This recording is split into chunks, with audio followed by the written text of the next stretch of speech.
இந்த வீடியோவில் நம்ம எதை பற்றி பார்க்க போகிறோம்னா, உங்களுடைய பேங்க் அக்கௌண்ட் கூட ஆதார் கார்டு எப்படி லிங்க் பண்ணுறது, அதற்கான ப்ரொசீஜர் என்ன என்பதை பற்றி தான் இந்த வீடியோவில் நம்ம டீட்டெயிலாக பார்க்க போகிறோம். ஆன்லைன் மூலமாக குறிப்பிட்ட பேங்க் தான் தற்போது அப்டேட் பண்ணிருக்காங்க. இந்த பேங்க் மட்டும் தான் நீங்கள் லிங்க் பண்ணலாம். அது என்னென்ன பேங்க்னு பார்த்தீங்கன்னா, Andhra Pradesh bank, bank of Baroda, bank of India, Canara bank, Chhattisgarh Rajya Gramin bank, Indian overseas bank, Canara bank, Indian overseas bank, Punjab national bank. இதுதான் வந்து தற்போது நீங்கள் ஆன்லைன் மூலமாக லிங்க் பண்ணுற பேங்க் லிஸ்ட். கூடிய விரைவில் அனைத்து பேங்க் அக்கௌண்ட்டும் ஆட் பண்ணப்படும் சொல்லியிருக்காங்க. அடுத்ததான் ஆன்லைன் மூலமாக பேங்க் அக்கௌண்ட் லிங்க் பண்ணுற ப்ரொசீஜர் என்ன என்பதை பற்றி நம்ம டீட்டெயிலாக பார்க்கலாம். ஃபஸ்ட்டு உங்களோட மொபைலில் ஏதாவது ஒரு ப்ரௌசர் ஓப்பன் பண்ணிக்கங்க. அதில் கூகுள் சர்ச்சில் போயிட்டு என்பிசிஐன்னு சொல்லி டைப் பண்ணுங்கள்.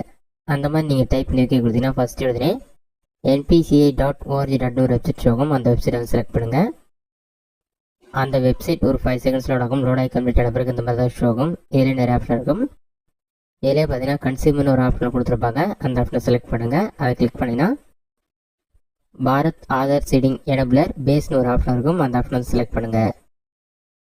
ஒரு 5 செகண்ட்ஸ் லோட் ஆகும். லோட் ஆகி கம்ப்ளீட் ஆகிறதுக்கு வெயிட் பண்ணுங்கள்.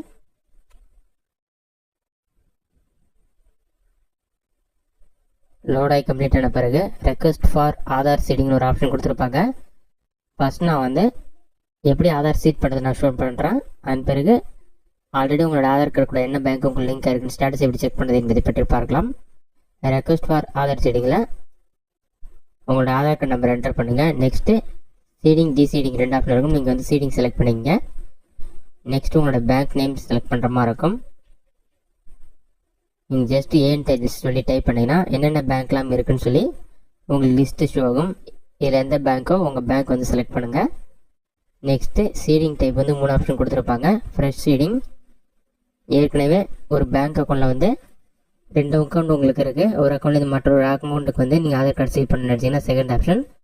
ஒரு பேங்க் அக்கௌண்ட்டில் ஆல்ரெடி லிங்காக இருக்குது, மற்ற பேங்க் அக்கௌண்ட்டுக்கு நீங்கள் லிங்க் பண்ணணும்னா தேர்ட் ஆப்ஷன் செலக்ட் பண்ணிங்க.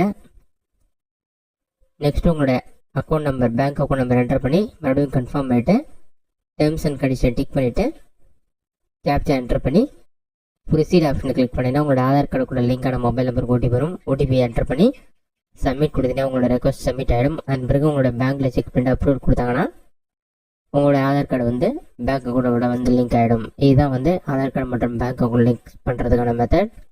அடுத்ததான் உங்களோட ஆதார் கார்டு கூட ஆல்ரெடி எந்த பேங்க் அக்கௌண்ட் லிங்காக இருக்குன்னு நீங்கள் செக் பண்ணுறதுக்கு இதில் பார்த்தீங்கன்னா ரைட் சைட் டாப் காரில் இந்த மாதிரி ஒரு ஏரோ மார்க் ஷோ ஆகும்.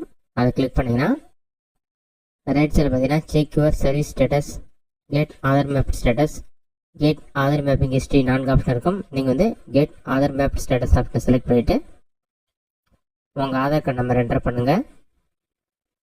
நெக்ஸ்ட்டு கேப்சா இருக்கும், அதை பார்த்து என்டர் பண்ணிவிட்டு செக் ஸ்டேட்டஸ் ஆப்ஷன் வந்து கிளிக் பண்ணுங்கள்.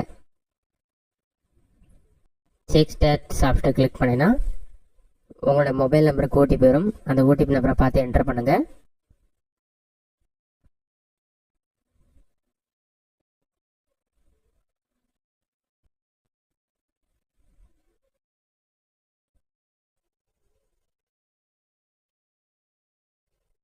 ஓடிபி என்டர் பண்ணி சப்மிட் ஆப்ஷன் வந்து கிளிக் பண்ணுங்கள். சப்மிட் கொடுத்தீங்கன்னா பார்த்தீங்கன்னா உங்களுக்கான ஸ்டேட்டஸ் ஷோ ஆரம்பிச்சிடும். ஃபஸ்ட்டு உங்களோட Aadhaar card number, mapping status வந்து enable for direct payment system, last update பண்ண டேட், இந்த மாதிரி உங்களுக்கு எல்லா டீட்டெயிலும் ஷோ ஆகும். கடைசியாக எந்த பேங்க் லிங்க் ஆகிருக்கோ அந்த பேங்க் டைம் வந்து ஷோ ஆகும். இந்த மெத்தடை பயன்படுத்தி நீங்கள் ஸ்டேட்டஸ் செக் பண்ணிக்கலாம். ஃபஸ்ட்டு நீங்கள் ஸ்டேட்டஸ் செக் பண்ணிவிட்டு லிங்க் ஆகாமல் இருந்தால் எந்த பேங்க் லிங்க் பண்ணமோ லிங்க் பண்ணிக்கங்க. இந்த வீடியோ உங்களுக்கு யூஸ் பண்ணுறேன். இந்த வீடியோ பிடிச்சிருந்தா லைக் பண்ணுங்கள். வேறு சின்ன டவுட் தான் கமெண்ட் பாக்ஸில் கமெண்ட் பண்ணுங்கள்.